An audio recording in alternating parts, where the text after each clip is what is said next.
The rise of the Indian rupee against the dollar has taken its toll on the competitiveness of India's exports, with input costs going up in dollar terms. Particularly hard hit is the software industry, whose main clients are in the US. The depreciating dollar has had a direct impact on our bottom lines because we've seen a depreciation of almost 12% over last 1 year, and 1 rupee of reduction in the price of the dollar has 30 basis points impact on the bottom line profitability. The bigger companies deal with this by targeting clients in the Eurozone and opening development centers in other low-cost countries. But smaller players can't afford to do that because of the large capital investment required. Nucleus Software has become a niche player instead, focusing on software solutions in banking and financial services. The only solution is increase the value that you are delivering to the customer so that appreciating currencies still remains irrelevant. That's easier said than done. With margins shrinking on US orders, India's textile industry is likely to lose 150,000 jobs. Indian companies are trying to change their invoicing from dollars to euros, but this hasn't been easy. It's a very difficult process. I mean, let me say this, that we have some European buyers who are buying from us in dollars, and we requested them to change to euros.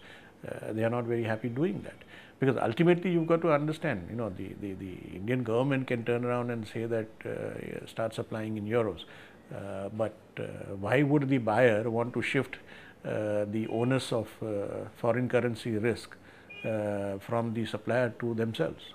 Rahul has responded to the uncertainty in apparel exports by turning to India's domestic market, which is growing at 20% a year. We were in the domestic market in the early 80s, which we had moved out of, but we are re-entering the domestic market, and in 2 ways. We are launching our own brands, and we are doing private label manufacturing. With India's economy growing at 9% a year, it has attracted huge capital inflows, which in turn have strengthened the rupee further against the dollar. The Bombay Stock Exchange is booming. Its index has risen almost 50% in the past year, largely on the back of foreign inflows. When an economy is growing as fast as ours it is an attractive destination to invest in. And second is that rupee assets are attractive because the rupee is appreciating. So, you know, that also makes rupee assets more attractive, and so you have more capital inflows. Third, there is a positive interest differential where our interest rates are much higher than in the rest of the world. Leaving the Reserve Bank of India with a tough task.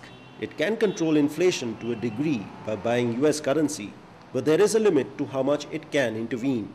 It's true that the excess capital flow that has taken place over the last year, that is 2007-8, has been much higher than in previous years, and therefore intervention has been much higher, and therefore stabilization has been much higher by the issuance of market stabilization bonds.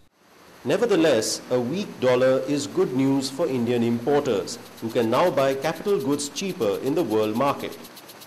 It also helps India's energy-hungry economy escape the inflationary impact of rising crude oil prices, since oil is still invoiced in dollars internationally. The dollar's weakness has also made US acquisitions more attractive for Indian companies, who have been aggressively buying up foreign companies in the past few years. The continuing strength of the rupee will compel domestic companies to become even more competitive, to fight imports. It will enable Indian companies who are already doing it to buy assets overseas. I think the world is changing. I mean, the world now belongs to Asia. The dollar's demise may be destabilizing for the world economy, but it could benefit Asia in the long term. Those countries with higher productivity and growth stand to gain if they can adapt to a weak dollar.